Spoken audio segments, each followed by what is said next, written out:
ялалтын талбайд 90,000 орчим хүн оролцсон цуглаан нь Монголын улс төрийн амьдралд шинэ эргэлт авчирлаа.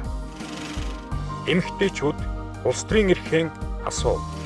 Улс төрийн өлсгөлөнд эмэгтэйчүүд нэгдэв. Либерал эмэгтэйчүүдийн оюуны санаа нь эмэгтэйчүүд хөгжих, шийдвэр гаргах төвшөнд оролцоогоо бий болгох эхлэл байв. Ардчилсан эмэгтэйчүүд тасралтгүй хөгжсөөр байв. 2000 он ардчлалын төлөөх намууд нэгдснээр намын дэргэд Монголын ардчилсан эмэгтэйчүүдийн холбоог байгуулав.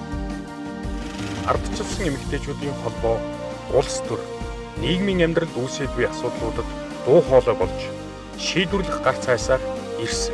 Тэр дундаа хүний эрх, эмэгтэйчүүд, хүүхдийн эрхийг хамгаалах чиглэлд ардчилсан эмэгтэйчүүдийн дуу хоолой хамгийн хүчтэй дуурч чаддаг юм.